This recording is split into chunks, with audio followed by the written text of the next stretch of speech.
अलीकडे मी पाहतोय तुझ्या जावयासमोर तुला माझी एकही गोष्ट पटेनाशी झालेली आहे। जे चूक आहे ते चूकच आहे। एक्झॅक्टली, जे चूक आहे ते चूकच आहे। या घरात इथून पुढे राहणं चूक आहे। स्वतःच्या डोक्यावर टांगती तलवार बांधून घेऊन जगणं चूक आहे।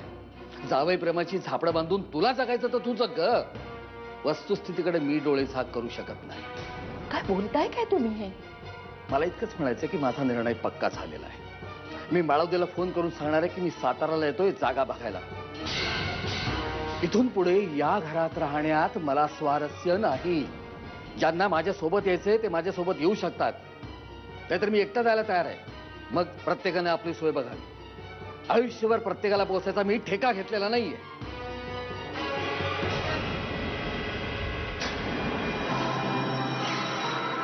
नाही ना?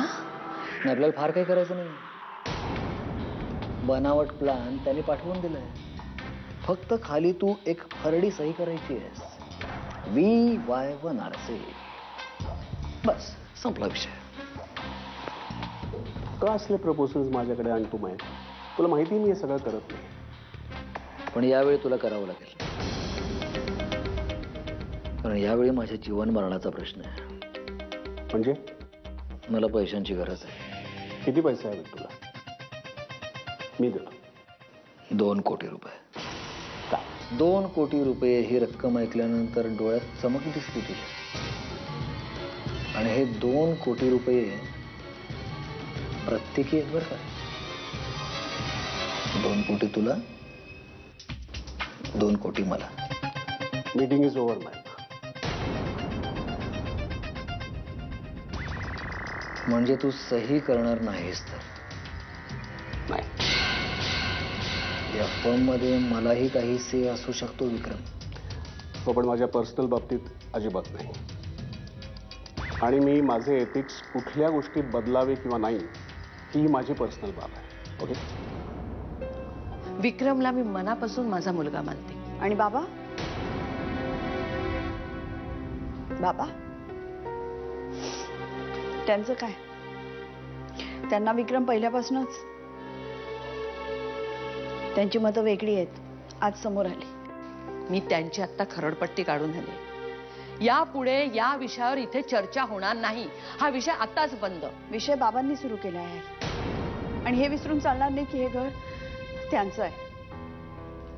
त्यामुळे त्यांना जर आम्ही या घरात नको असू तर आमचा स्वाभिमान विसरून कोडग्यासारखं आम्ही या घरात राहणार नाही। मी तरी नाही, आणि विक्रमला तर मी अजिबात राहू देणार नाही। नाही ना अगं, काय बोलतेस तू हे? विक्रमाला की मी आज बोलणार संध्याकाळी त्याच्याशी। विक्रमला याच्यामध्ये ओढू नकोस। त्याच्या डोक्याला काय कमी ताप आहेत का? तो आमच्या दोघांचा प्रश्न आहे आई, आम्ही बघून घेऊ। तुम्हाला काळजी करायचं कारण नाही। अभयचा फोन आला होता लँडलाईनवर, मी घेतला होता। तो लँडलाईनवरच कॉल करतो, मी घरी आहे की नाही बघायला।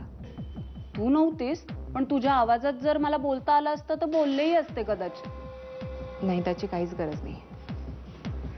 विक्रमला भेटायला गेली होतीस? नाही ग राणी, खरंच ऑफिसमध्ये काम होतं म्हणून उशीर झाला। तुला काही टेन्शन आहे का?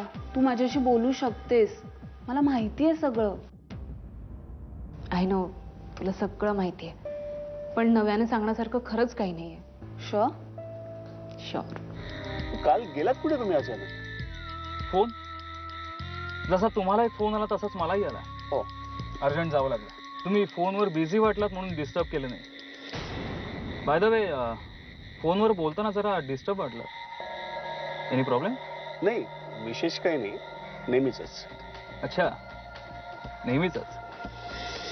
तुम्ही मुंबईला कधी आला? आज सकाळी। त्याचं काय, गर्लफ्रेंड सोबत फार काळ रोमांस करू शकत नाही ना, बायकोकडे परत यावंच लागतं।